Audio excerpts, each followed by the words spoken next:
E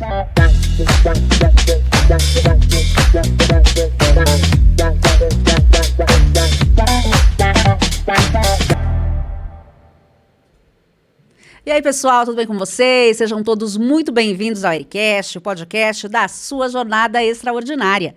Eu sou a jornalista Érica Vandenbroek e hoje eu trago um tema que você não pode perder. Chama todo mundo. Manda para tua vizinha, para tua mãe, para todo mundo que você conhece. Já se inscreve no canal.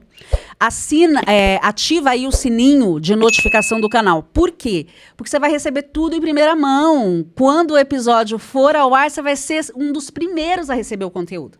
E você já sabe, aqui nós primamos por conteúdo de qualidade. Aqui nós trazemos especialistas que são feras nas mais diversas áreas. E hoje o nosso tema é narcisismo. É um tema que está em alta. Tem muito se falado a respeito desse tema, mas a gente quer falar com vocês de uma forma muito simples, para que você possa entender a respeito desse transtorno de personalidade. O narcisismo, ele não é uma doença, que aí você vai lá, faz o tratamento e é curado. Não, é mais complexo. É um transtorno de personalidade. E quem convive com um narcisista, a pessoa acaba adoecendo. Ela adoece psicologicamente, ela adoece fisicamente. Muitas vezes ela fica tão devastada por conta desse relacionamento que ela chega até a pensar em suicídio. Ou até mesmo ela se suicida por conta de se relacionar com o narcisista.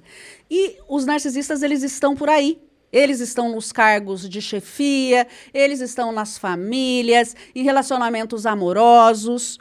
Então, por isso que a gente traz para você, hoje, uma pessoa que é especializada e que vai trazer informações muito relevantes. Mas antes de falar com ele, o terapeuta René Scaraboto, eu quero agradecer o meu querido cabeleireiro Fagundes Souza, do Espaço Beleza e Vida. Gente, hoje o Fagundes, ele caprichou tanto, mas tanto aqui no meu visual. Ele não fez só a escova. Sabe o que ele fez? Ele fez uma hidratação no meu cabelo. Ficou tão cheiroso. Eu falei para ele, depois que ele terminou a escova, Fagundes, olha como tá brilhoso, maravilhoso. Até a cor dele foi ativada. Então, mulherada, vocês têm que ir para lá. Não sei o que vocês estão esperando ainda, minhas filhas. Vamos lá, vamos cuidar do visual, vamos cuidar desse cabelo, vamos cuidar da autoestima. Olha essa maquiagem, eu sempre falo, com uma maquiagem dessa, a gente não precisa fazer procedimento estético. Sai muito mais em conta. Quanto que custa aí uma maquiagem? 70, 80 reais? Agora, você vai lá fazer um botox para você ver. Faz um botox, você vai gastar no mínimo, aqui para 3 regiões, mil e poucos reais. Então, olha a diferença. Não parece que eu fiz uma harmonização? Parece! Mas eu não fiz, é tudo trabalho do Fagundes. Olha essas unhas aqui, ó. A cara da riqueza. Então, vai lá, entre em contato com ele, agenda seu horário, fala que você viu aqui no Ericast e ele vai te dar um descontinho especial, tá legal? Então, entre em contato com o Fagundes pelo WhatsApp 41 99543 7781 41 99543 7781 e agende o seu horário. E você que é empresário, você que é profissional liberal, você que trabalha com vendas, você quer vender, meu querido? Então venha anunciar comigo aqui. Aqui a gente sabe vender. Aqui a gente é especialista, você vai aumentar muito as suas vendas. Entre em contato lá com a minha equipe, então, pelo e-mail ericastje@gmail.com ericastje@gmail.com ou então pelo direct, ou seja, mensagem direta no Instagram, @ericastje, que a minha equipe vai fazer um orçamento para você com um precinho muito especial. Tá legal? Então, agora sim, já chamou todo mundo?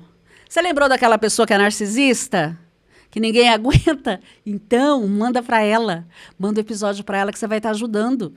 Porque, com certeza, deve ter tratamento. E, se ela quiser, ela pode sim melhorar. E vai fazer bem para todo mundo que convive com essa pessoa. tá?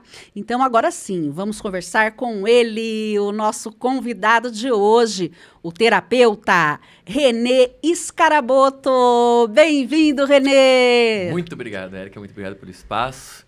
Né? Olá a todos, espero que, né, no dia de hoje a gente possa, nesse vídeo maravilhoso aqui, poder falar um pouquinho sobre essa questão mental que atormenta aí algumas famílias, algumas pessoas. E também colocar aí algumas orientações de como é que você pode conviver com essas pessoas e para você que se identificar com algumas das situações aqui, como também você buscar ajuda, buscar tratamento. Então, vamos lá. Vamos lá. Doutor, me conta uma coisa. Os narcisistas, eles estão em todas as esferas da sociedade. E eles, geralmente, chegam muito rápido aos cargos de poder e cargos de chefia. Por que isso acontece? Vamos lá. A nossa sociedade hoje é uma sociedade meio cruel, né? Então, que acaba aceitando muito bem essa forma narcísica do processo ali, de o cara olhar para ele mesmo e falar assim, não, eu vou subir independente de como, principalmente se for passando por cima de alguém. E algumas situações da nossa sociedade, eles faz panos quentes por cima disso, para que a pessoa realmente vá subindo de cargo. Então ela acaba se destacando, mas não necessariamente pelas linhas, como assim dizer, corretas ou éticas dentro dos códigos ali, não. Então eles são manipuladores, pelo que você está falando, são pessoas perversas que puxam o tapete dos outros para conseguirem o que eles querem. E não tem muita empatia. Como identificar, então? Quais são as características do narcisista? Isso. O narcísico ele vai ter essa característica de olhar para dentro de si, o egocentrismo puro, né? Então, ele em primeiro, segundo, terceiro, quarto, quinto lugar, né? E não importa se o outro vai se perder no meio do caminho ou não. Então, ele não está preocupado com isso. Então, realmente, o narcísico ele vai ter esse olhar egocêntrico, egoísta, código ético-moral é muito ralo, na grande maioria das vezes ele nem o tem, né? Porque ele vai estar realmente preocupado no crescimento próprio. Alguns podem perguntar, não, mas tudo bem, qual que é o problema, né? Olhar para si. Eu falo, não, o problema é que na maioria das vezes ele vai estar em detrimento de alguém. Alguém tem que estar acabando perdendo nesse processo. Porque eu falo que vai ser passado dentro do rolamento ali, do turbilhão dele. Então ele vai ter essas características, né? E muito outras também, que às vezes as pessoas falam, não é tão claro, mas, por exemplo, ansiedade, pensamentos rápidos, porque não adianta você só ter o rei na barriga. Tem que ser ágil nisso. Por isso que muitas vezes vai acabar tendo cargos mais altos mesmo dentro de alguns setores. Porque eles não são proativos, né? São proativos. E aí eles focam só no trabalho. Uhum. E aí eles cobram dos funcionários de uma forma nada saudável. Nós temos um problema com o narcísico que ele cria dentro do ambiente dele um mundo só dele. Um mundo onde as características que ele criou ali fazem sentido para ele. Então, muitas vezes, se você vai ter que querer bater de frente com o narcísico, às vezes você não consegue. Porque ele cria umas justificativas que você, dependendo da forma como ele explica, você fala, meu Deus do céu, agora eu não sei se eu estou com razão, se ele está com razão. Porque ele realmente acaba acreditando naquilo. E você fica, meu Deus, como isso é possível? Parece que tem certeza mesmo que você está se ouvindo. Uhum. E ele fala, não, é isso mesmo, e vai criando. Então ele é um mentiroso. Exato, vamos colocar assim que eu não chegaria a ser um mentiroso, porque o mentiroso a gente consegue... Ele tem minha perna curta, você consegue tirar. Uhum. Ele é fantástico, ele é fantasioso, ele cria um mundo fantástico ao redor.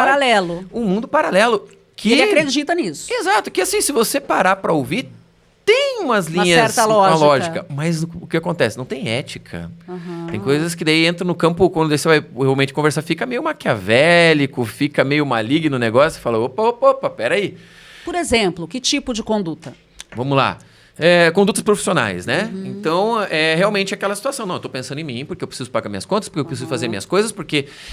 Só que você fala, não, espera aí, mas você está passando por cima das outras pessoas.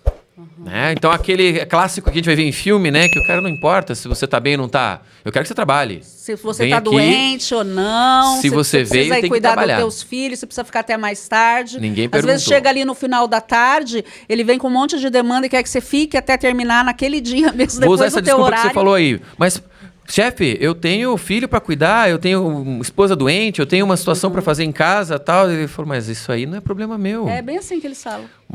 Daí ele vai falar baixinho, vai falar, olha pro meu lado. Sim. Veja, se você não fizer, quem é que vai fazer? E aí olha, entra aquela ele coisa. Fala assim, ó, eles são sedutores. Gente, ó, tem muita gente precisando desse emprego.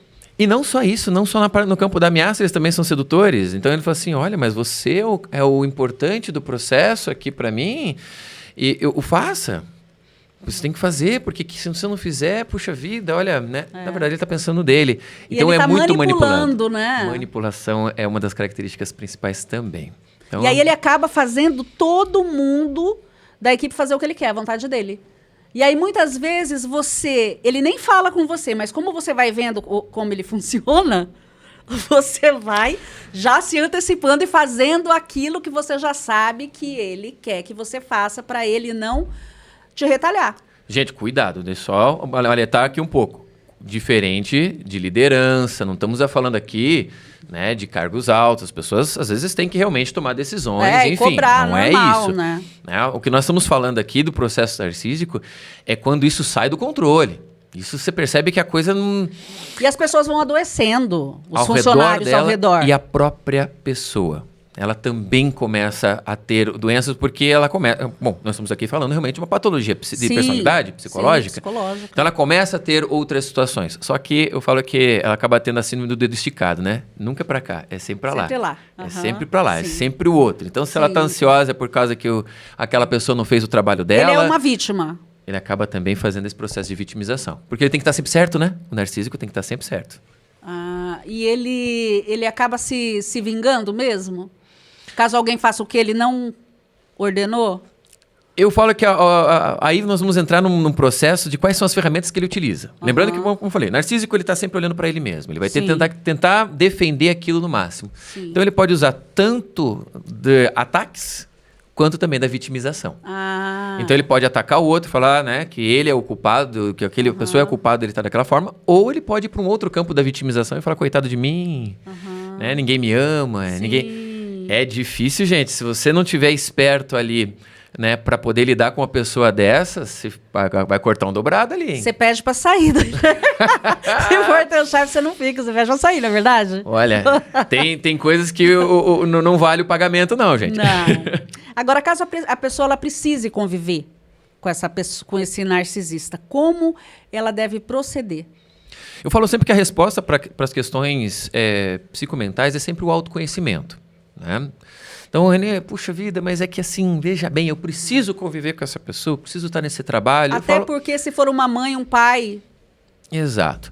Eu falo que quando é uma questão mais próxima, existe outras formas que daí vai pelo campo do amor, da conversa, que daí a gente pode ir até pro campo do relacionamento ali.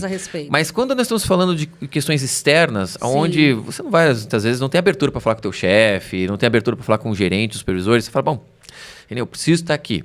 Se defenda no seu autoconhecimento. Né? Nunca perca quem você é. Esse é uma estratégia para que você possa ficar no teu código ético-moral. Porque o narcisista ele vai pedir para você fazer coisas que não devem ser feitas. Exatamente. Tudo em prol do crescimento dele. E morais. Você se protege no seu. Você fala, não, isso não é dentro do meu processo, não sei o quê. Enfim, e você vai tentando se defender dessa forma. Pode haver muitas acusações, como a gente falou também.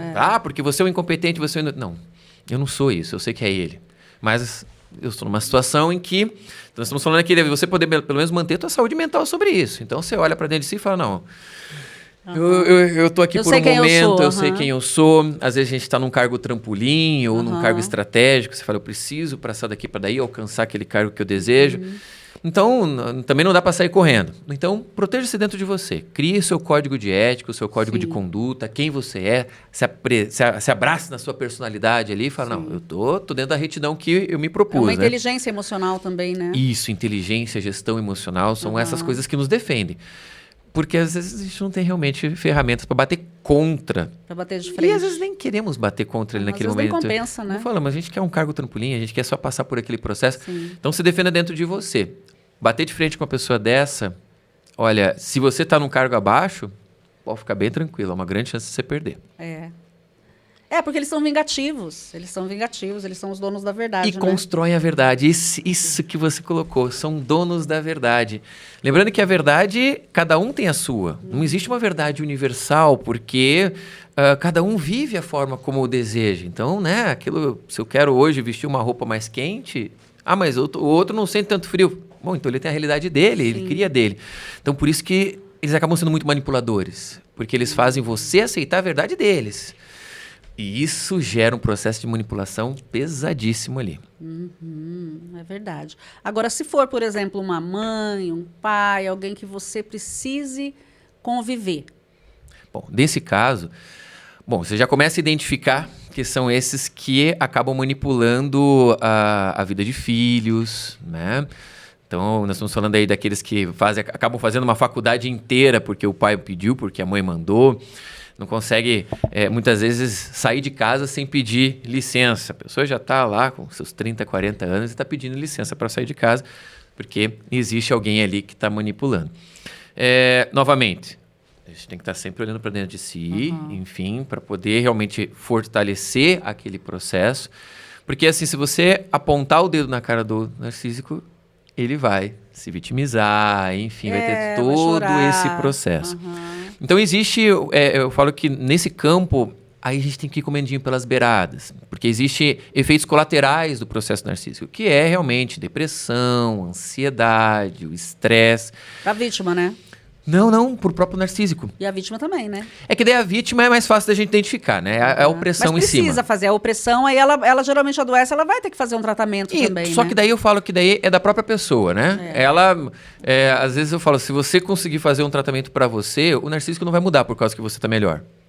Mas você vai poder lidar melhor daí com ele, né? Mas ele não muda. Uhum. Você que mudou. Você mudou. Então, daí eu entro que daí é a mesma coisa do trabalho. Uhum. Não importa o outro. Sim. O outro pouco importa. Agora, quando nós estamos num campo familiar, num campo de relacionamento amoroso, e você deseja que o outro melhore, nem que seja um pouquinho, então aí você pode trabalhar, obviamente, você. Isso não vai mudar, mesmo que você seja filho de alguém ou seja funcionário de alguém, a intenção começa por você.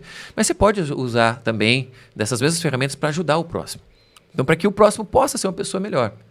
Porque daí quando nós estamos falando de relacionamento familiar, tal, é de longo prazo. Você não vai ficar lá, eu vou ficar um ano só aqui nessa empresa e vou sair. Não, você fica o resto da sua vida com seus pais. Né? Se tudo com certeza... Você pode não morar, mas tem que visitar, ser presente, né? Ele vai ser tem pai, laço, vai ser voz dos sentimental, filhos. Então, a gente tem todo esse processo. Então, você fala, puxa vida, eu vou tentar ajudar um pouco, porque mais cedo ou mais tarde... Pode ser que isso vire contra mim, ou vire contra os netos, enfim, vire com outra... Às vezes que a gente tem irmãos, né? Então você consegue ir trabalhando isso também. Então dá para levar. Obviamente que se você levar essa pessoa e falar assim, não, vai lá direto lá pro psiquiatra, porque você... Ele vai fugir, óbvio que não vai. Mas começa com as situações. Mas estou vendo você muito estressado.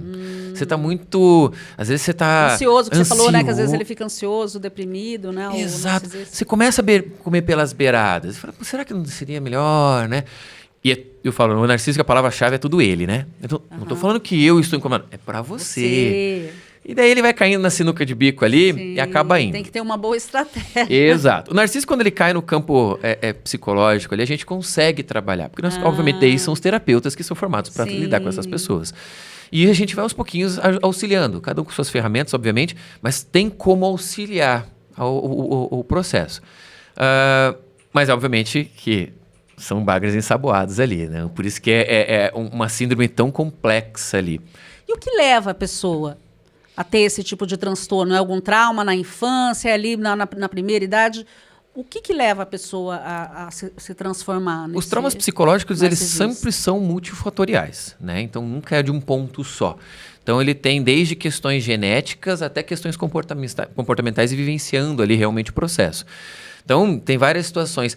Muitas delas estão vinculadas a criações infantis ali pesadas, então realmente com familiares ali que oprimiu, mas também com uma insegurança dele.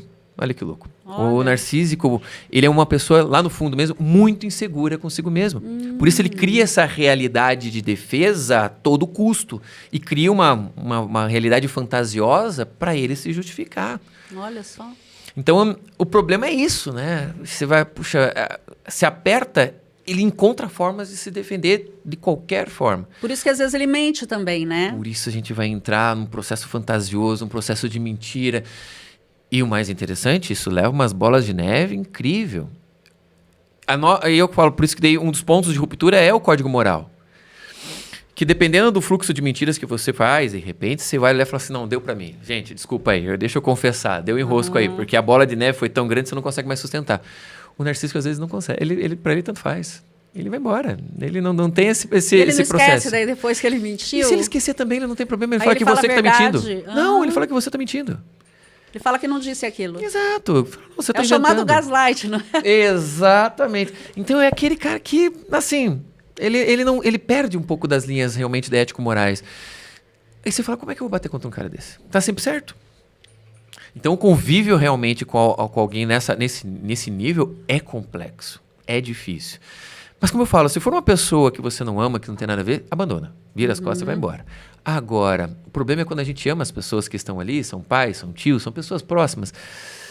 E você fala, puxa vida, não dá pra eu falo Simplesmente abandonar, né? porque não tem ex-pai, não tem ex-mãe, ex-irmão, né?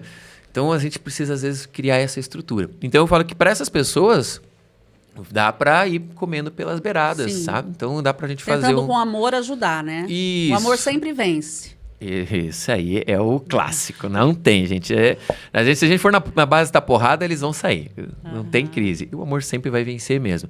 Pode parecer meio piegas, né? Mas é que realmente, seja um Não amor é, isso é próprio. Bíblia. Exato. Mas eu falo, num campo terapêutico, às vezes fala assim, você tá só enchendo linguiça. Eu falo, não. É tudo, amor próprio, Sim, amor ao outro. Você falou de amor aqui, assim, o tempo inteiro você foi falando, a pessoa se autoconhecimento, né? Saber quem é. Exato. Então isso leva realmente tanto a ajudar o próximo quanto uma autoproteção. Você se proteger de pessoas Que é desse fluxo você se ali. amar, porque né, senão, se a pessoa não tem uma boa autoestima, se ela não se ama, ela fica ali sofrendo. Vai ficar do lado da pessoa ali. E aí você vai entender, agora vamos pincelar um pouquinho no campo do relacionamento, a gente vê muito isso. Miga, sua louca, por que você tá com esse cara ainda? Ela, mas eu não sei, mas é que ele veja bem, ele é tão bom. Ele é tão bom quando ele tá bem. Exato, você fala, meu Deus, onde é que tá com a cabeça? E muitos isso, o narcísico, ele se auto-intitula, ele faz uma propaganda própria que, pô, se você não conhecer, você compra. Você compra. Agora, no caso, a gente estava falando dos pais narcisistas. Geralmente, uma mãe, um pai, escolhe um filho, que é chamado filho de ouro, e o outro que é o bode expiatório. Como é que funciona isso na prática? Tá, vamos lá. Essas configurações entre filhos e pais, a gente tem outras questões como elos mentais. Então a gente tem, por exemplo, né, a mãe vai se dar um pouquinho melhor com o filho e com o primeiro filho, né, e depois o pai com a primeira filha, que são os elos um pouquinho mentais. Às vezes até dá uns arranca-rabo ali, mas eles são os que, você vai ver, tem personagens muito parecidas ali. Então essa questão de conexão ali com os filhos, tem que tomar um certo cuidado, porque aí muitas coisas que a gente pode colocar aqui, falando, não, mas eu acabo fazendo isso. Fala, não, pera, tem a linha de educação, né? Tem a personalidade dos próprios filhos que isso pode gerar uma situação.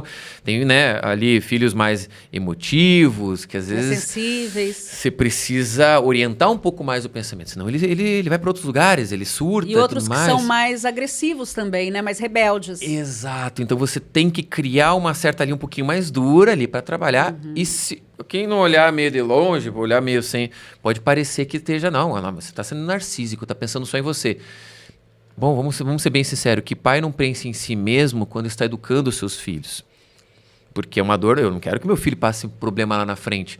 Então a gente tem que tomar muito cuidado com isso, porque nem todas as atitudes onde o indivíduo está olhando para si são atitudes narcísicas. Sim, mas por exemplo, se o filho tem que cuidar o tempo inteiro da mãe, ele passa a ser o pai da mãe, por exemplo. Entendeu? Aí a mãe está sempre ali precisando de ajuda, precisando de apoio, precisando ser cuidada. E aí, desde muito pequena, essa criança, ela acaba tendo que estar ali como cuidadora de uma pessoa que é adulta e que faz esse papel inverso. Nesse caso, está lidando com uma pessoa... Nesse caso, quando a gente estava falando um pouquinho antes lá, é a outra faceta do narcísico, né? Então, nós temos o narcisista que é mandão, que é aquele que Autoritário. obriga, autoritário, e nós temos o vitimista. Aí a gente já coloca, porque às vezes a pessoa fala, o narcísico é muito masculino, né? Muito homem, né? Eu falo, não, mas tem o narcísico um pouco mais no campo delicado, sutil do processo, que são os vitimistas.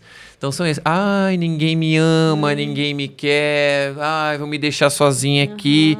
Se não sou eu nessa casa, não funciona, porque é tudo eu tenho que fazer tudo, ninguém me ajuda, eu preciso muito que você me ajude. Exato. Aí Faz a comida pra nesse- nós. Lava Aí- a roupa, faz tudo. Às vezes é uma criança e daí ela fica lá bem bela e formosa, porque existe. Exato. Eu conheço pessoas que passaram por mães assim, por pais também. Então você vê, é um distúrbio de bipersonalidade, sim. Aí entra realmente. Claro que daí nesse caso, né, nós estamos falando da criança ali sofrendo com o narcísico dentro de casa ali. Mas realmente ele acaba gerando esse processo. E não é só com os filhos, acaba virando com tudo. O marido, enfim. Porque, Sim. no caso, nós estamos falando da mãe, mas isso pode Seu tranquilamente pai. ser o pai também. Mas entra nesse campo do vitimismo Sim. e tal. Então, às vezes, também não trabalha, às vezes é vítima da sociedade. Aham. Você fica olhando e fala, puxa vida, mas tem condições. O bichinho É. Mas é tudo. Aí ele, né, ele quer o centro das atenções, quer ser o centro das atenções. No caso aí desse, usa vai essa estratégia, usar essa né? estratégia vitimista para ser o centro das atenções. E o filho ali, que é o bode expiatório, é aquele que sempre é maltratado, xingado, que o pai ou a mãe odeia e fala coisas horríveis, que nunca vai ser nada, que nunca vai ser ninguém, que não sabe fazer nada, que tudo que faz não dá certo. Já desde muito pequeno, eles têm esse tipo de comportamento. Com o bode expiatório, que é aquele filho, pelo que eu estudei, né? Que eles não têm essa afinidade. Isso. Então ele acaba destruindo os dois, tanto o bode expiatório quanto o outro que é o de ouro, porque ou protege demais, né? Ou destrói e ataca. É que tá, não chega nem proteger. Eu acho que a palavra mais correta é limitar mesmo, né? Então ele vai limita, limitar, é. porque não sai, não faz nada. Não pode fazer nada por causa que tem que ficar cuidando da mãe, tem que ficar cuidando do Exato. pai. E o aí a outro- pessoa cresce e não sai de casa. Eles são tão assim autoritários, não é? Que daí a pessoa tá lá com 30 e poucos anos, não casa, não vai ter a sua própria vida, a sua própria independência, porque fala, não, mas não posso deixar minha mãe. E como você falou, e o outro bode expiatório vai ser realmente expulsado muito cedo. Ele vai ser o contrário. vai ser o aquele contrário. que é Tipo criado ovelha largado. negra, ele é, né? O vai criar largado. Porque daí o que acontece? Bate de frente. E É, o que bate de frente e mostra a realidade, que é aquilo que você estava falando lá no início. da mesma maneira que não existe ex-pai e ex-mãe, também não existe ex-filho. Então, por boa parte ali, né, na nossa sociedade aqui até os 18 anos, os pais, por lei, são obrigados a cuidar dos seus filhos. Então, o narcísico, ele vai dar porrada até os 18. Obviamente que às vezes, né, o filho, o bode expiatório, pica a mula antes. Você não aguenta. Mas, enfim, é caótico a situação É ali. porque é como você está explicando, pelo que eu estou entendendo, o bode expiatório é aquele que bate de frente e fala a verdade. Para de se fazer de vítima. É o que não cai na jogada. É o que não cai no joguinho ali. Fala. Porque A real. agora vamos lá, você pode ter os outros dois lados, agora olhando para os pais ali, ele pode ser tanto, né, o vitimista quanto o autoritário. Nós Sim. temos lá, eu vou usar um exemplo meio estranho aqui, mas não necessariamente eles são narcísicos, mas aqueles pais mais militares. Sim. Né? Não necessariamente tão vinculados a um transtorno do narcisismo ali, mas é a mesma situação, às vezes é muito autoritário, só que vai no grito. Aí o filho de ouro é aquele que grita também. Porque eles se comunicam ali e tal. E aquele que é vitimista é o bode expiatório. Porque leva porrada. Sim. Aí inverte a situação. Inverte. Exato. Entendi, dependendo dos traços. Exatamente. Aí agora a mãe vitimista, que é o narcisista mais vitimista, ela vai pegar com aquele que é tadinho, que é melindroso, aí fica cuidando da mãe, tal. entendi. E o que fala, pô, levanta, tal, que é mais Sim. áspero ali, austero, ele vai acabar sendo o bode expiatório. Então você vê que, Olha só que dependendo da interessante, personalidade, ela gente. muda. A personalidade, né, influencia em ambos os casos. Que interessante. Agora, quem são mais narcisistas, os homens ou as mulheres? Existe um percentual, uma estatística, uma pesquisa nesse sentido? Olha, eu falo que essas questões elas são extremamente regionais, né? Porque cada região onde é feita a pesquisa técnica ali, ela vai lhe informar quais são as numerações com relação a isso. Eu gosto de falar que assim, depende dessa personalidade. Agora, hoje nós vamos perceber que os homens têm essa personalidade narcísica mais no campo da agressão. da parte Violência. física, da violência. Então nós vamos ver, assim, se você olhar para o campo profissional, os homens hoje eles dominam esse campo de autoridade ali. Mas se a gente olhar no campo familiar, as mulheres é que dominam esse campo. É muito mais você ouvir uma mãe vitimista falando do que um pai sendo autoritário dentro de casa. No campo profissional, isso já muda. Essa porcentagem já muda. Então, isso é interessante porque as pessoas às vezes falam assim, René, mas tem lá um estudo que fala que é isso. Eu falo, então, o problema é que para nós que não somos, ficaria muito difícil de se proteger. Porque daí se você protege, fala, não, então o narcisista é só aquele autoritário. Acho que tem muita gente que está ouvindo aqui agora a gente que não sabia dessa característica narcísica vitimista. Sim. E às vezes você fala, não, e agora o que eu faço? Eu estou amarrado a ela, estou aqui preso a essa situação, como é que funciona?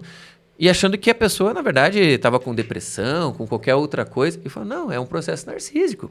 Então eu falo que é importante a gente não se prender muito a esse numeral ali, porque senão a gente acaba no cotidiano convivendo com essas pessoas e não percebendo. Lembrando que aqui a gente está dando dica para os dois lados, né? Tanto para quem quer melhorar, mas quanto quem quer se sobreviver convivendo com essas pessoas ali. É verdade. Agora, com relação a esses filhos, né? Tanto o bode expiatório quanto o filho de ouro. Quando eles crescem, eles podem desenvolver também uma personalidade narcisista ou ser vítima num casamento com uma pessoa que também sofre desse transtorno? Isso. O de ouro, obviamente, vai ter o exemplo em casa ali, né? Só que nós vamos nesse processo, né? Tanto o narcísico mais austero, aquele que é o que manda ali, e o vitimista, ele vai acabar gerando realmente a necessidade de encontrar alguém para um relacionamento, por exemplo, amoroso, compatível da outra maneira. A gente sempre fala que os opostos se atraem, né? Então, ele vai acabar colocando dentro de si ali a necessidade de encontrar alguém que vai se somar a ele. Se somando a ele, fica dessa forma, encontrando uma pessoa que ele vai dominar. Agora, aqueles que sofreram com seus pais, eles vão acabar pegando realmente pessoas. São famosas as pessoas que falam que tem o dedo podre, né? É dedo podre para relacionamento. Por que eu sou assim? Eu falei, então, é que dentro da sua casa você foi ensinado que o relacionamento amoroso funciona dessa forma. Entendi. Então ele tendenciona a fazer isso. René, estou fadado a ficar dessa forma? Não. Existe o processo terapêutico que ajuda você a entender essas situações e criar novas formas de análise. Mas, realmente, eles vão tendencionar a fazer isso. E o problema é que até ele identificar que tem esse problema, às vezes já passou por aí uma boa parte de relacionamentos aí conturbados, enfim, né? E a pessoa fala, porra, aí é o que a gente vai olhar para as pessoas e falar assim, vem aquelas coisas, homem é tudo igual, mulher é tudo igual, porque homem é tudo assim. Você fala, mas que engraçado, gente, como é que pode essa mulher, ou esse homem ser um imã desse tipo de pessoa? Isso. Eles são os imãs de pessoas por causa dessa situação. Ele vai ter essa referência ali. Então, sim, tem essa condição. Se ele não for o narcisista ali do processo. René, mas mesmo o cara que é narcisista, ele identificou que ele tem isso. Tem como sair? Tem também. O processo terapêutico também auxilia ele a tirar o pé do acelerador ali e controlar esses processos. Nossa.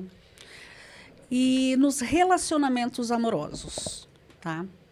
Como é que o narcisista age? Ele, é aquilo que você estava falando, ele é uma pessoa maravilhosa no começo, ele faz um espelhamento ali da vítima e age, fala tudo que ela quer. É uma pessoa incrível. E até a vítima se apaixonar. E existe um ciclo, eu gostaria que você explicasse, por gentileza. Isso, nesse primeiro momento, a gente fala, né? A primeira propaganda é a que fica, né? Então, a primeira imagem é a que fica. Então, realmente, no primeiro momento, ele traz toda essa estrutura, né, de ser mais manso, ser mais tranquilo. Pessoal, não vamos confundir com a parte natural de um relacionamento. Você já não vai chegar falando que tem dívida no banco. Então, tem coisas ali que você vai realmente... Mas o narcisista, ele é um pouco demais do processo. Então, ele se auto-vangloria muito no processo. Então, ali...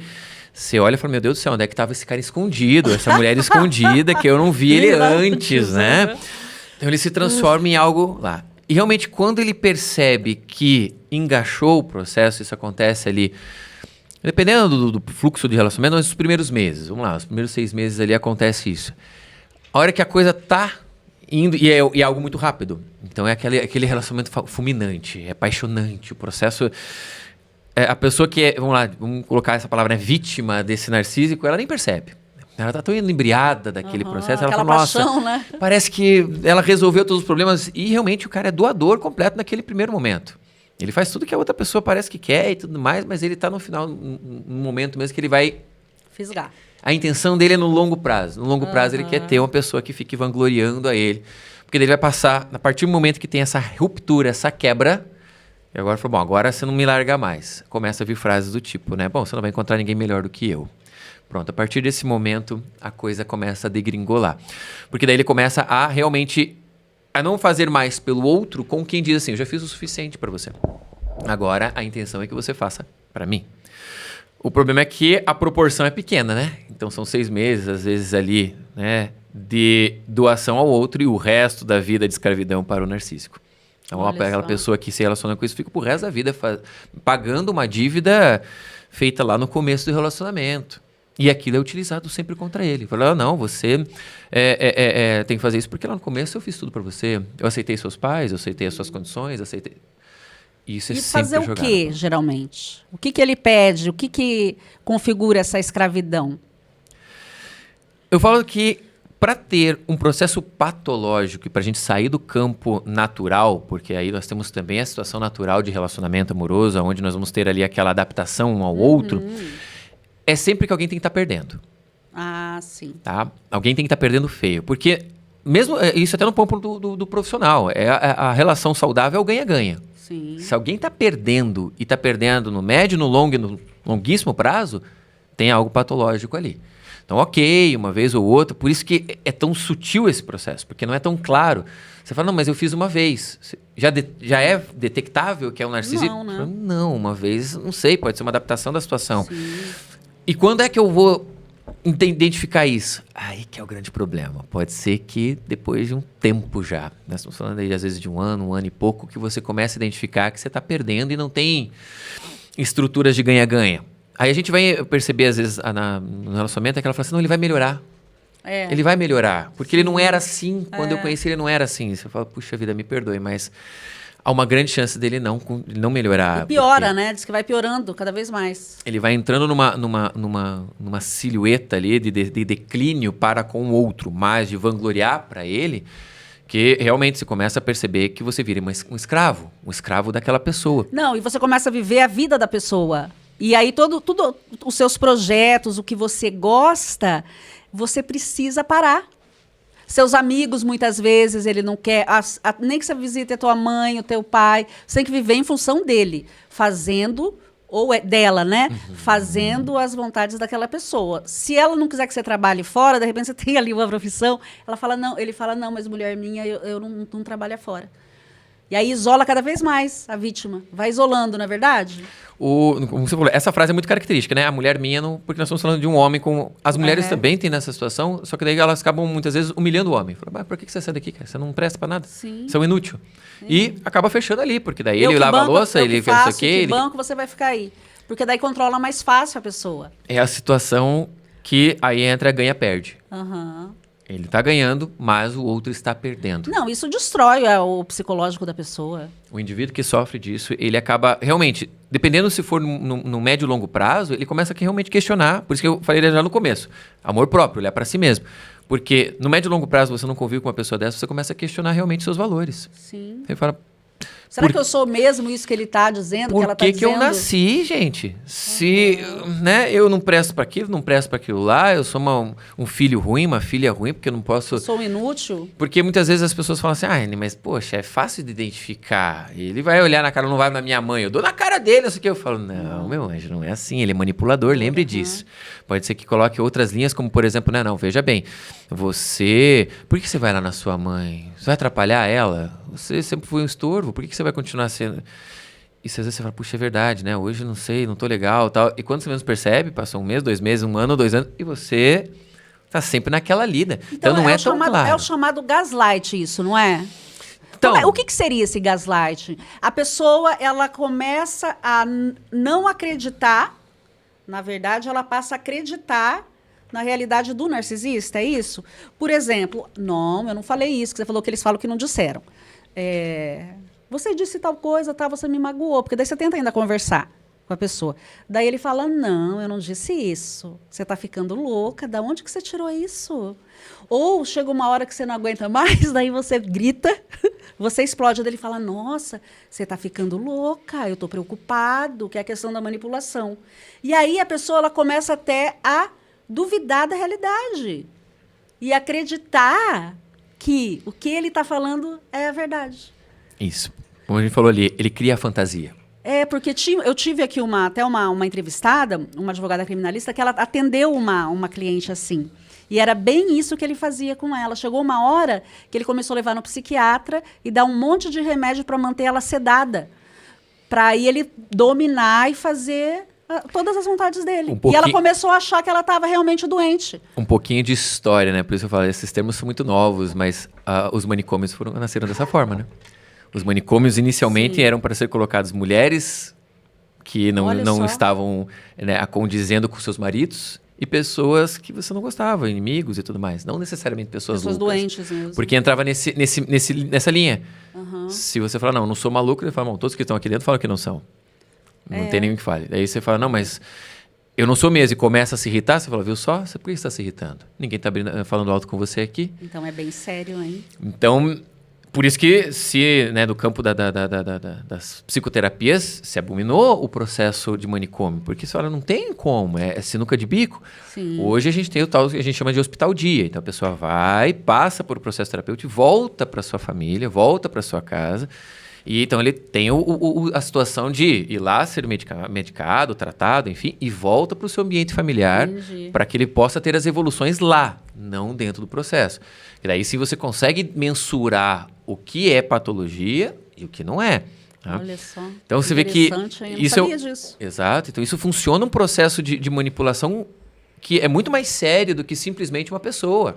Eu estou falando de um sistema inteiro que funciona dessa forma. Né? Então, as mulheres sofreram muito isso dentro desse sistema, dentro do campo profissional. Vocês são loucos. Lá, deve estar TPM, por isso que ela está se estressando, porque ela está histérica. E você fala, opa, peraí, mas que coisa é essa? Então, nessa situação, quando nós estamos falando do relacionamento ali íntimo, e obviamente que, infelizmente, nós vamos falar que as mulheres vão sofrer muito mais com esse processo, né? Nessa construção, porque quando nós estamos falando do campo mais vitimista, essas histórias, elas são mais rasas, mas elas são meio lamacentas ali e tal. Agora, quando nós estamos falando de domínio, ele começa a criar essa loucura. E ele sente prazer? É o alimento dele? É um alimento? Ele se alimenta de fazer a pessoa sofrer? É porque, na verdade, na cabeça dele, ele não está fazendo nada de errado. Ele está fazendo algo prazeroso a ele. É o correto, né? Porque o que é prazeroso para nós? Endorfina, ele fica... Porque o que é prazeroso para nós é o que é certo para nós. Sim. Então, vamos lá, para o campo normal mesmo, dentro saudável, tem pessoas que têm prazer fazendo um tipo de esporte, outras assistindo uma série, outros, comendo algum alimento. Então, cada um tem sua forma de sentir prazer ali no dia a dia. Ele tem dessa forma. Só que, como a gente sempre fala, né? Tá fora do código ético-moral. E muitas vezes o prazer está em dominar o outro, em fazer o outro sofrer. Mas, lembrando sempre, lembra que ele está nos 5 primeiros lugares, né? É ele. Então, e os filhos? Também não pensa nos filhos, na mãe, ninguém? Não pensa em nada. É só ele mesmo em primeiro lugar, independente do que aconteça.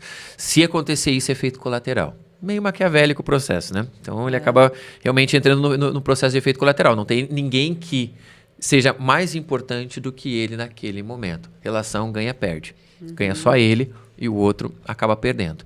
Então, eu falo que esse é o processo patológico. Não tem vínculo afetivo.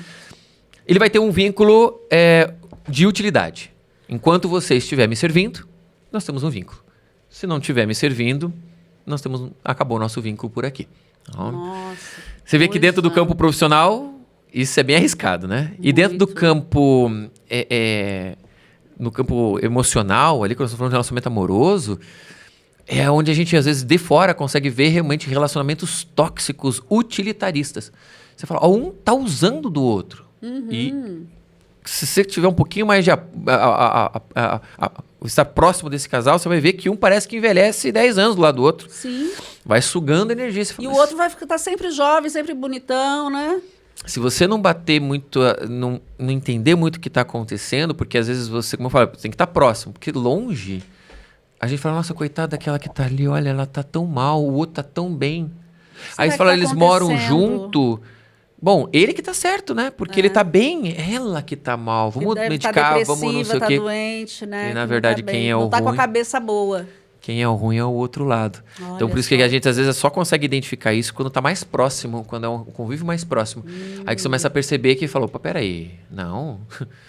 Tem umas coisas que um tá fazendo, que o outro tá fazendo, que não faz sentido ali, tá dando problema ali. Mas isso é mais próximo. Por isso que dentro do campo do relacionamento é muito difícil de ver essa situação, por exemplo, nós que somos do campo terapêutico, né? Identificar isso. Então, ele às vezes precisa de várias consultas ali. Eu não trato muito o relacionamento com o casal junto, mas eu falo que eu trato os indivíduos separadamente ali, né? Em sessões particulares, pra gente ir entendendo. Olha, às vezes dá um nó na cabeça do terapeuta ali, que leva um tempo ali pra você ficar olhando e falar, cara, quem que tá falando verdade? Aí a gente vai pegando algumas nuances, e normalmente, como é que a gente pega, né? É tirando o foco daquele assunto. Indo para outros assuntos que ele não domina muito. Ali você já começa a perceber que ele se irrita, que o narcísico se irrita, que ele se sente desconfortável, porque tá saindo do foco dele, né? Sim. Aí ele tenta trazer de volta o assunto, você tenta sair de volta. Aí você começa a perceber que você fala, não, ele tá tentando dominar o assunto aqui, a gente já sabe quem que é o dono da culpa, né? O dono do processo. Só. E com relação a gente estava falando lá de todo esse processo. Chega uma hora que é o descarte, que ele descarta daí. A esposa, enfim, a mulher. Ele vai... ele começa ali naquela fase, que ele é maravilhoso, conforme a gente estava conversando, é um excelente marido, a mulher se apaixona, acha que é o príncipe encantado. Aí ele vai, ele trai, geralmente, ele tem muitas amantes, né?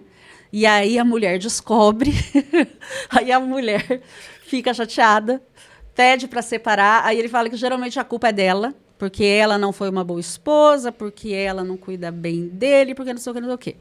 Não é desse jeito? E aí, aí tá. Aí separa um tempo, aí daqui a pouco ele sente falta do suprimento, aí ele tenta reatar o relacionamento, ele fala que ele vai mudar, aí vem o chamado love bombing, não é isso? Aí volta aquela paixão avassaladora com a esposa e tal.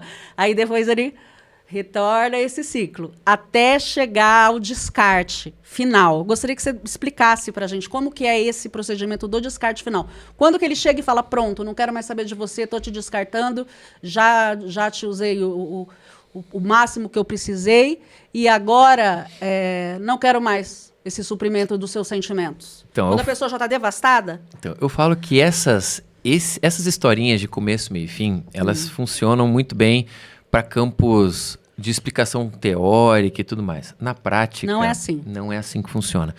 Porque essas histórias, elas podem se intervir. Então, ela pode ter...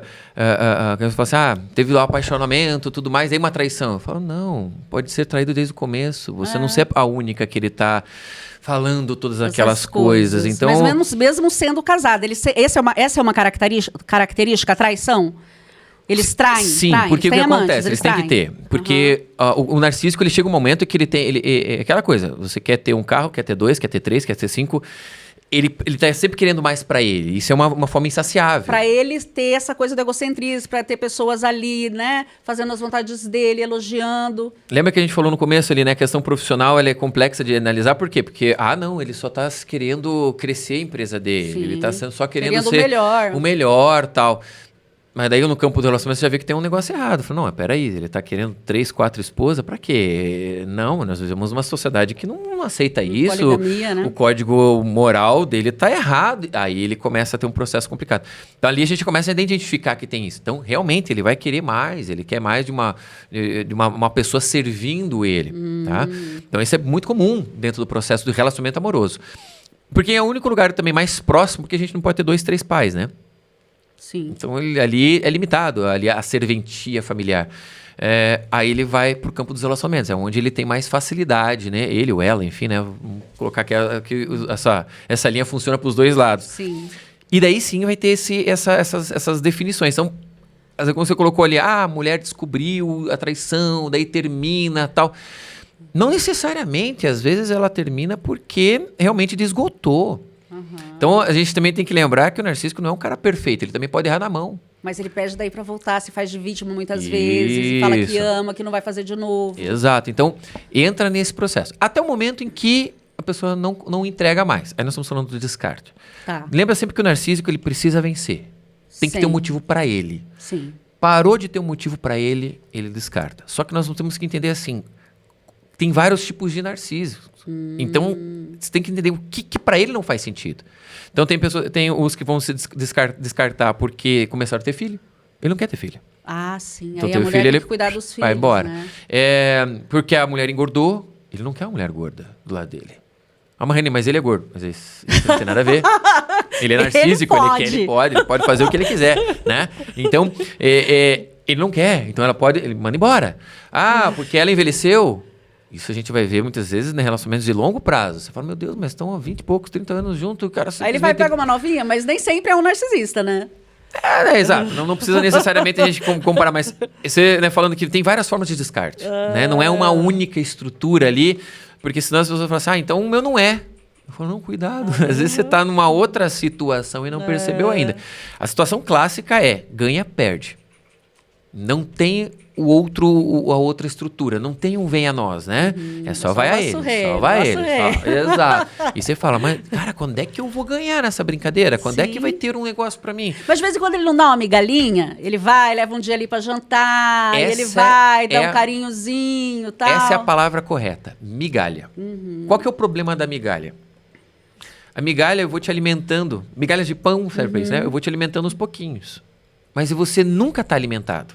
E você vai ficar sempre ali esperando, você vai ter fome. Exato, é assim que a gente alicia alguns animais, né? Ele vai, eu quero botar a pombinha ali, o passarinho. Você coloca um pouco, mas você não coloca toda hora, direto. É pequenas situações, eles vão vindo, até o momento que ele cria um hábito de estar ali todo dia. Mas ele não está 100% alimentado. Olha. Então, a migalha é isso, por isso que a gente fala sempre, né? Qual que é a defesa maior? Amor próprio. Porque vai chegar um momento que você vai falar assim, peraí, eu quero mais. E se a pessoa aqui do teu lado, que está ali junto com você crescendo, ele fala, não, estou junto com você. Sim. Na hora que você quiser mais, eu também quero. E a gente vai fazer uma parceria. Na hora que você fala, não, eu quero mais, o outro fala, opa, não, mas eu não quero.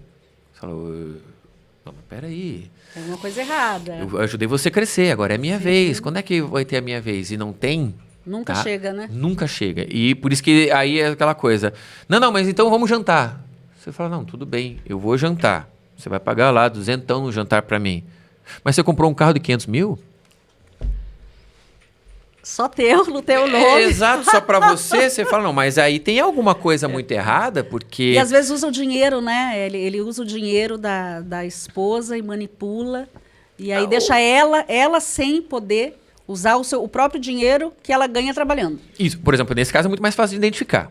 Né? Porque o outro está trabalhando para ele. Sim. Então, às vezes fala, mas Renê, ele é o dono do financeiro, tudo mais. Ele é o gestor, porque realmente, ele é bom nisso. Aí, a gente às vezes tem uma certa dificuldade de perceber. Agora, a pessoa vai lá e fica doando tudo. Drena-se tudo. Olha. Sempre tem que ter essa relação ganha-perda. Isso é muito bom, ele está enfatizando bastante para que você entenda, você que está aí do outro lado, para que você entenda, olha, eu estou numa relação.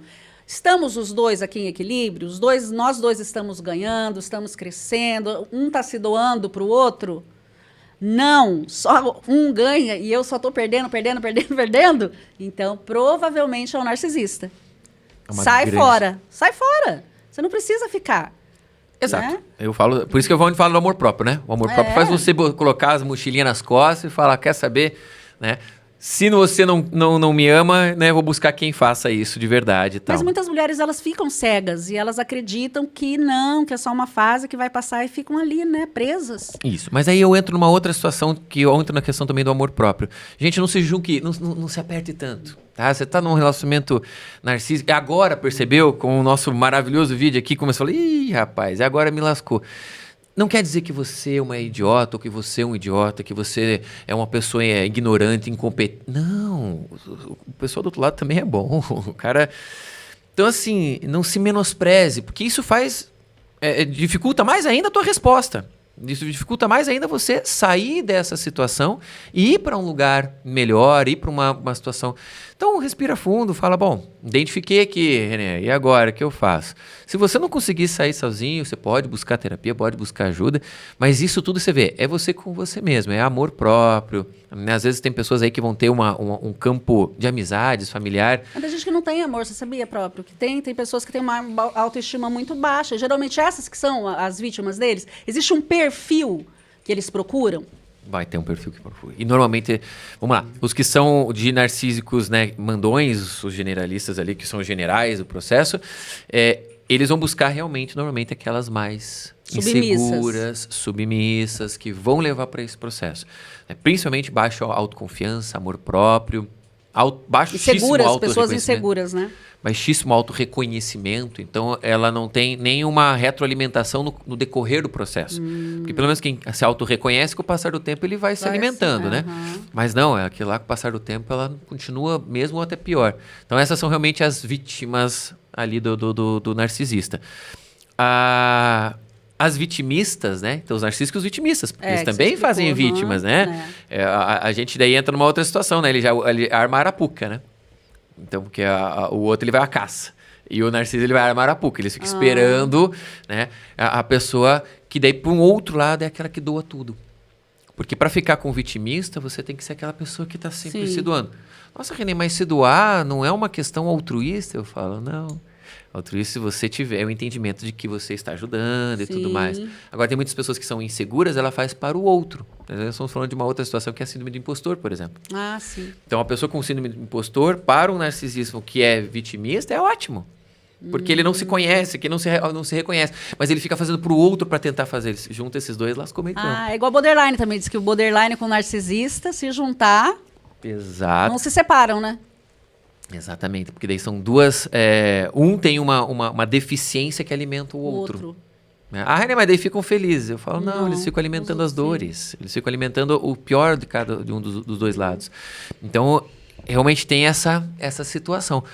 Voltamos sempre a isso, René. Então, por que o amor próprio funciona? Porque daí você se sentindo bem, você estando bem com a sua saúde mental em dia, sua saúde emocional em dia, sua saúde física em dia, você percebe drasticamente que existe uma diferença muito grande. Porque você se usa como referência, né? Você usa você como referência. Fala, peraí, eu tô bem, eu tô tranquilo, eu tô terapeutizada, como ele gosta de dizer hoje, né? Tô terapeutizada. Pô, e o cara não tá compatível comigo? A mulher não tá compatível comigo? Não, tem algo muito errado. Porque, tudo bem, eu não sou o dono da verdade, mas também não tô tão fora do eixo assim. Aí você começa a perceber que a outra pessoa não tá legal. E aí essa é a forma mais fácil de sair de um relacionamento. Eu falo para as pessoas lá, falo assim, René, como é que eu saio de um relacionamento desse? Fala, se cuide. Se ame acima de tudo, né? Porque que acontece? Você vai sair, pode sofrer? Claro, a gente não vamos ser hipócritas, né? A gente identifica tudo isso, mas sente falta, tudo mais. Ixi, esse negócio. Só que quando passar o sofrimento, o que aconteceu? Você se tornou uma pessoa melhor. E aí você vai perceber e vai falar, por que eu demorei tanto tempo? Por que eu não saí dessa antes? Exato. Mas qual que é o problema dessas pessoas que às vezes não conseguem sair de um relacionamento desse? Elas vão se definhando. Sai porque foi o descarte do narcísico, ou porque ela realmente não deu mais conta, não aguentou e falou, eu vou sair. Quando passa essa dor, né, da perda, do fracasso, ali, do luto desse relacionamento, ela não tá uma pessoa melhor, ela tá só o caco. Então, por isso que a gente fala assim, gente... precisa se cuidar, fazer uma terapia, buscar ajuda, só que daí é aquela coisa, sai do fundo do poço para subir. Então, quando você identifica que está num relacionamento assim, busque você primeiro. Para que quando você romper o relacionamento, você consiga, quando tudo passar, você sentiu que você está bem melhor. Mas às vezes leva alguns anos, não leva? Porque é traumático, né? Às vezes a coisa não é tão simples assim. Por isso que a gente sempre fala assim, gente, pensa você primeiro. Né? Mamãe falava sempre isso, né? Pensa primeiro antes de fazer as coisas, porque depois de feito, pode ser que o negócio... Eu gosto de falar, às vezes, em consultório. Eu falo, gente, um erro feito há 20 anos continua sendo um erro. Então, às vezes, o efeito para você sair daquele processo pode levar muito tempo. Então, cuidado, ame-se mesmo para vocês não poder fazer escolhas tão tortas assim, a ponto de você ter que passar quase que o mesmo tempo ali para tentar se resgatar. Não... É verdade. Nossa, muito esclarecedora aqui a sua entrevista, nosso bate-papo. Agora, o narcisista, ele tem jeito? Se ele pode buscar tratamento, terapia, ele pode mudar ou não? Tem. Porque nós estamos falando o seguinte, Nós estamos falando de um transtorno de personalidade. Tudo tem tratamento. Pode, em algumas situações, em casos, não ter cura. Você fala, nossa, mas tem tratamento. Ai, graças a Deus, que bom. Exato. É uma boa notícia. Tem tratamento comportamental, tem tratamento psiquiátrico, então às vezes utilizando de alguns medicamentos, de alguns recursos. Tem tratamentos que pode juntar todos esses. Então vai para psicoterapia, vai para uma linha comportamental, terapêutica alopática, dá para fazer. Só que aí entra aquela questão, terapia não é milagre. Faça seu trabalho, mas o indivíduo precisa querer. Ele tem que querer. Exato. E Então, seguir, né? Exatamente. Tem que ter a rotina, tem que ter a disciplina. Então, por isso que eu falei que em situações em que você está muito perto, em que você, né, tem um pai, uma mãe, que você tem um contato ali, você pode ajudar, dá para se fazer tranquilamente. Mas porque você está junto. Então, às vezes, você pode ali auxiliar nessa rotina. Agora, em situações em que você não está muito perto, o narcísico, né? Tem outras, como o próprio síndrome do impostor, são síndromes complicadas, porque a própria consequência da síndrome, às vezes, tira o indivíduo do tratamento. Então, a gente tem que ficar ali, né, trazendo de volta. Diferente, por exemplo, de uma depressão. Você não quer ficar depressivo. Então, aquilo incomoda. Aí, então, o indivíduo volta meio que sozinho para o processo terapêutico. Sim. Tem essas outras síndromes que, às vezes, é bom. O Bruno falou, esse que é o problema. Ele está vinculado ao centro de prazer. Então, é difícil a gente desvincular o prazer. Que nós estamos falando, às vezes, de vícios, né? Então, vícios, né, com bebida, cigarro, estão vinculados ao elo do prazer. Aí é complicado você se desvincular, porque estão vinculados a esse processo de prazer, né? Principalmente no processo neurocientífico ali que fala desses campos, né? Então, ele vai realmente ter uma certa dificuldade de sair. Mas, sim, tem tratamento, tem como fazer. Se identificar do indivíduo quiser, melhor ainda. Se a pessoa que está convivendo com ele identificou, como eu falei no começo, dá para ir buscando formas tangenciais ali. Falar, olha, você está aí com uma certa depressão, você está muito estressado, por que você não busca tal? Ah, Renê, mas não é fácil. Eu falei, não é fácil. Mas se a pessoa fala assim, olha, ou você vai buscar um tratamento agora e muda, ou eu vou pedir o divórcio. Muitas vezes ele acaba indo por causa disso. Isso. Não é? A gente tem aquela Nem frase... é muito assim, porque ele tá afim. Mas aí, pra não perder o casamento, ele acaba indo. E pode ser que dê certo. A gente sempre fala, né? Que nem, até um chute na bunda te leva pra frente, né? Então, qualquer empurrãozinho ali funciona. É verdade. Viu? E assim, porque muitas vezes as pessoas não acreditam que quem convive com o narcisista está realmente sofrendo e passando por todas essas situações. Ele tem o quê? Uma dupla personalidade? Porque geralmente na sociedade é uma outra pessoa. As pessoas não acreditam nem da família, às vezes, da vítima. Fala, não, o problema é você. É você que tem que mudar, porque ele é uma pessoa excelente. Nós não estamos falando da mesma pessoa. Então, é que aí que tá. Não confundir com o transtorno de bipolaridade. Que tem, às vezes, é muito gritante. A oscilação de humor ali. Isso. É uma síndrome de personalidade. E da personalidade, por isso que eu falo que é um pouco mais complexo. Porque nós estamos falando do indivíduo ali. Sim. Então, é aquela coisa, você tem uma característica, mas se a gente estiver brigando dentro de casa lá, você vai mostrar uma outra. Mas não necessariamente você tem uma patologia sobre isso. Então fica difícil do indivíduo falar assim, não, ele não é assim. Você fala, putz, daí ele realmente coloca a mão na cabeça e fala, será? Porque a gente briga, mas todo mundo fala que briga então não é tão gritante. Porque o transtorno bipolar a gente já consegue ver as fraturas de personalidade. Qual que é a diferença, por exemplo? Vamos explicar para as pessoas, né, entenderem. Isso. A bipolaridade realmente é 880. Então eu te amo e te odeio. Então é aquele momento, às vezes essa fratura é gritante, em questão de segundos ou minutos, às vezes, oi meu amor, tudo bem, daqui a pouco ela vira e tá... Mas ela vai ter esse tipo de comportamento também em outros lugares, na sociedade, no trabalho. Isso, mas aí nesse caso, a gente fala assim, que é uma situação de comportamento social. Existe uma educação social que nos impede de ser aquilo que nós somos dentro de casa. Então ele vai ter um certo controle. Ele vai conseguir ainda se controlar, Isso, certo controle. O bipolar. O bipolar, ele tem uma certa linha ali e é muito gritante quando você vê que não tá. Então, assim, o bipolar, dificilmente alguém vai falar, não, ele é super tranquilo. A gente vai falar, não, ele estoura até fora de casa. Sim. Então o bipolar, ele, às vezes, quando ele tá em crise ali, ele estoura em qualquer lugar. Mas medicado também, né? Isso, ele vai embora, Anda, tratando, anda embora. Agora, o narcísico, não. O narcísico, ele domina o processo. Ah. Então, quando a gente fala assim que o narcísico às vezes está em crise, aí que ele se torna um verdadeiro político. Um gentleman, uma lady lá fora do processo. Então, é aí que... Aquela personalidade atrativa, carismática, que todo mundo adora. Quando ele está em crise, o que acontece? Ele abre... Olha, eu não sabia que ele entrava em crise. Sim, quando ele entra em crise, ele aumenta mais ainda o carisma. Porque eu preciso mais gente para trazer perto de mim. Eu preciso ser mais adorado e amado. Então, quando o narcísico está em crise, ele se torna uma pessoa idolatrável. Olha Por só. isso é tão difícil para a pessoa que está do lado falar que ele é o pior, é o vilão. Que interessante. Porque ele, quando ele está precisando, ele faz mais isso. E dentro de casa, como a gente falou, às vezes nem sempre o narcísico ele é agressivo. Ele é autoritário negativo, aquele que realmente se impõe gritando. Não, né? Às vezes fala muitas vezes de uma maneira suave, ele é brando, né? É aquela frasezinha no pezinho do ouvido, fala assim, mas ninguém Você quer é uma ficar com inútil. você. Eu sou o único que quero ficar com você. Você deveria erguer as mãos aos céus e falar que benção que você me tem. Porque eu sou o único que quer ficar com você. E a pessoa do outro lado com a autoestima arrastando lá no assoalho, ela falou, puxa, é verdade, né? Se nem eu quero ficar comigo mesmo. Aí faz mais as vontades dele ainda. Exato. Não perder. Então, você vê que assim, o narcísico lá no meio social, ele não finge ser, ele é aquilo. Então, por isso que a gente não consegue pegar ele tão fácil na linha. Né? Como é que eu identifico ele no campo social?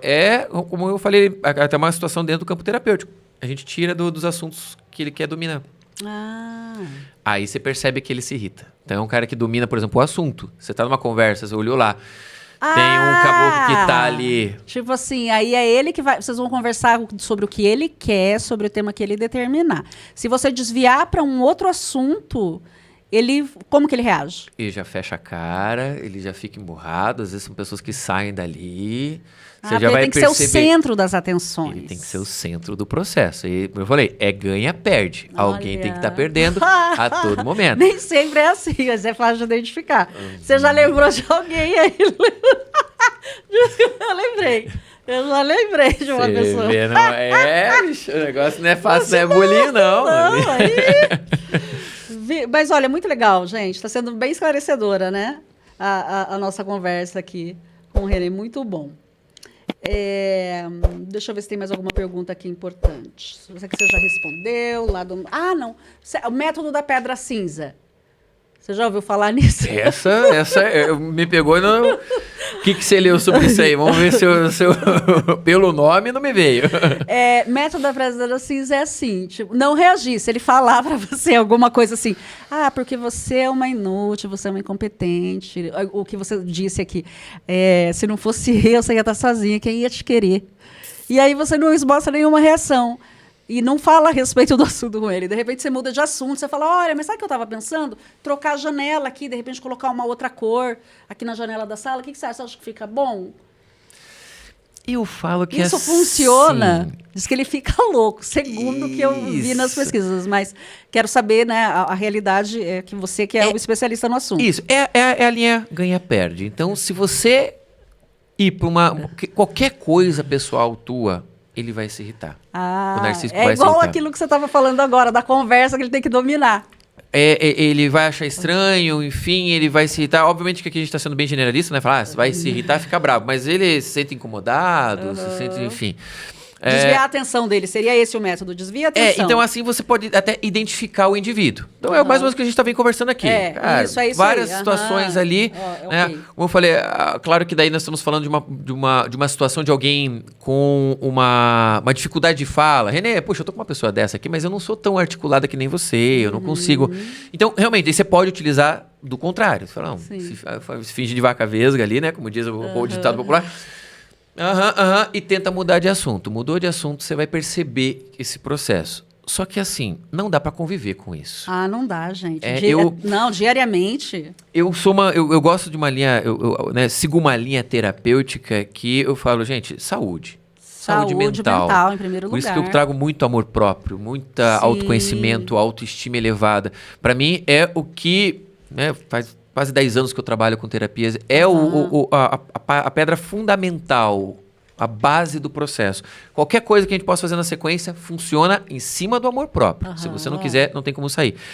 Então, assim, essas situações onde o indivíduo ainda fica à mercê, eu falo, tem sempre um tempo, né? Não, tem que sair, né? Tem que sair do relacionamento, pedir o divórcio mesmo. Eu falo, gente, dói, mas dói bem menos do que para sempre. Aceite a dor aguda, a dor crônica, ela é horrível. Então, aquela dor que dá no momento, ela tem começo, meio e fim, beleza. A dor crônica, ela leva uma vida inteira, né? Olha, gente. Então, eu falo, às vezes a gente tem essa visão dos casais mais velhos, aquela época em que não se separavam, enfim, tinha toda essa situação. Você ia ver que a senhorinha, né, tinha um brilho depois que o marido morria. Olha que loucura. Você vai falar, agora eu vou viver minha vida. Você fala, mas meu Deus, você está com quase 70 anos, agora vai viver? O que você fez? Pois é, mas eram outros momentos, outras situações. Era outra época. E às vezes, né, claro que eu não estou generalizando aqui, porque tem relacionamentos maravilhosos dessa época também. Mas tinha realmente pessoas que falavam, como é que eu casei com o Narciso? E agora? Eu casei com o Narcísico aqui, daí tinha que aguentar. Tinha que ficar o resto da vida. Eu queria que eu fizesse tudo pra ele. Não, porque a sociedade discriminava muito, né, a mulher. Então acabava tendo aquilo. Então hoje, obviamente, nós temos essa situação. Vai ser difícil essa separação. Caso você se separe, né? Você tem que levantar provas, enfim, porque ainda mais quando envolve filhos, porque daí ele usa os filhos para querer te atingir. Isso. Não, por isso que eu falei aqui, não é algo simples, não é algo fácil. Simples, mas é a melhor alternativa. Por isso, às vezes, né, a gente fala, busque um processo terapêutico para você se entender e até criar resiliência emocional, porque vai haver ali as situações de desgaste. Exato. E, obviamente, que nós estamos aí, claro, dentro do campo jurídico aí, que vai ter que criar estruturas. Por isso eu falo assim, amor próprio. No amor próprio a gente não se perde muito a estabilidade, porque senão você vai pro campo dele. Se você gritar, o outro grita, você vai perder naquele lugar. Então você tem que encontrar realmente aquilo que é bom para você poder falar, não, tenho que encontrar a porta certa para sair. Porque se eu sair pela janela, vai dar enrosco. É isso aí. E então quem quiser contratar você, fazer terapia, alguém que esteja sendo vítima de um narcisista, ou até mesmo quem tem se identificado depois de ter visto aqui o nosso podcast como uma pessoa com traços, né, narcísicos, como entrar em contato com você? Quais são suas redes sociais, os seus contatos, por gentileza? Então, pessoal, se vocês quiserem, né, a gente faz o atendimento em consultório, aí vai ter oportunidade de a gente poder conversar com bastante tempo ali.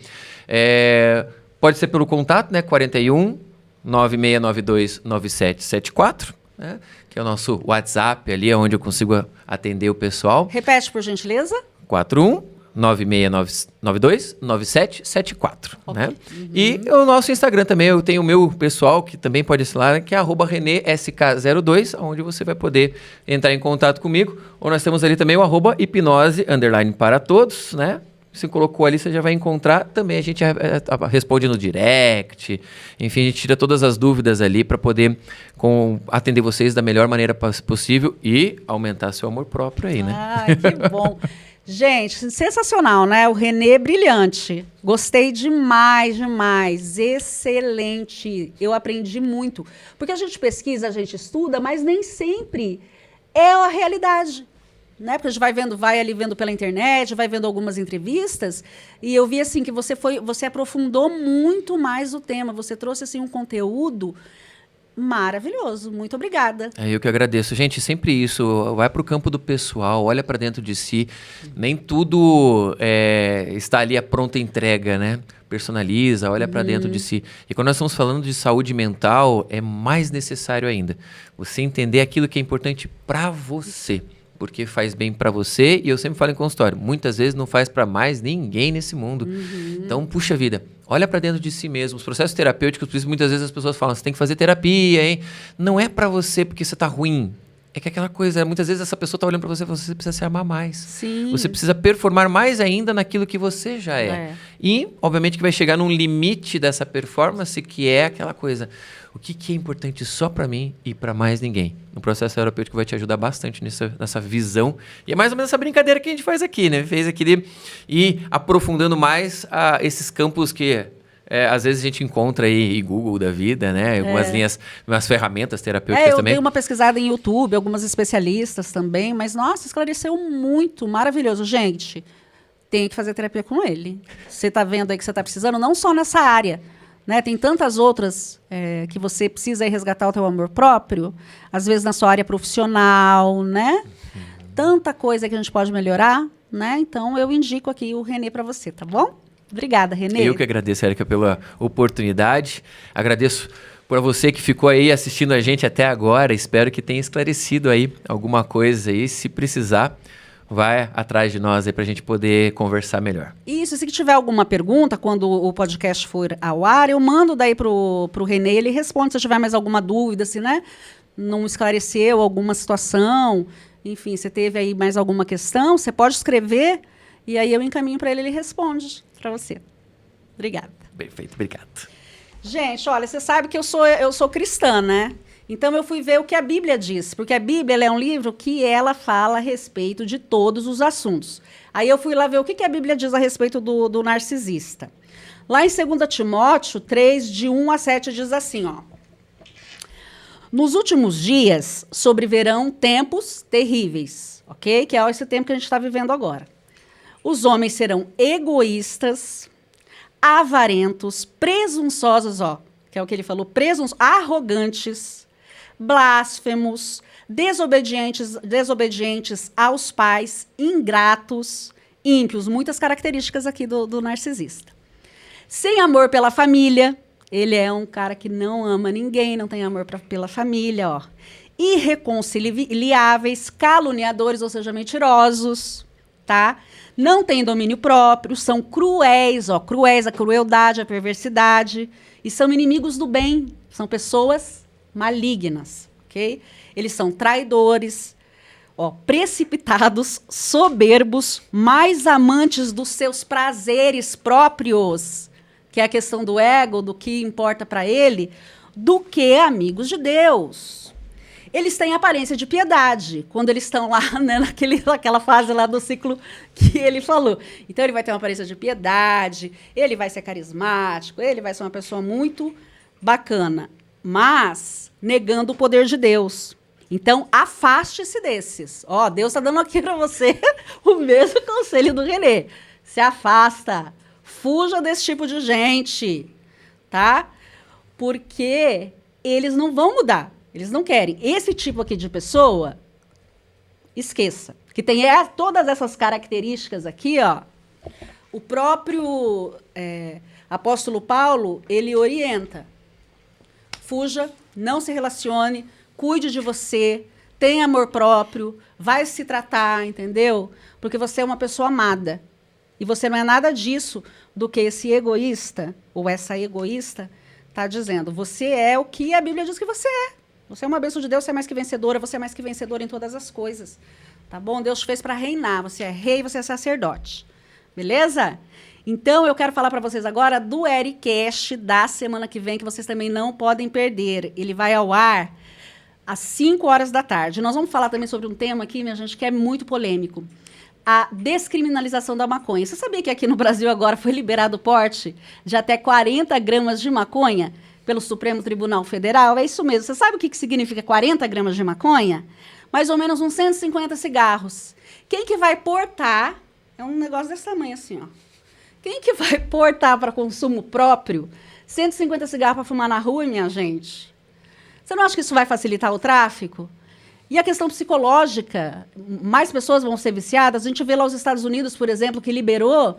Quantas pessoas estão vivendo na rua agora que são viciadas em doenças, em drogas muito mais fortes?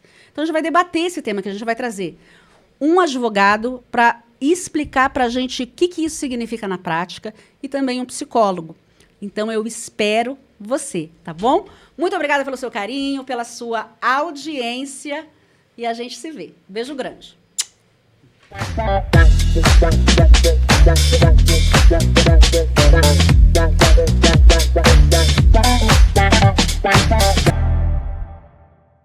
Este podcast foi transmitido e editado por AC Video Produções.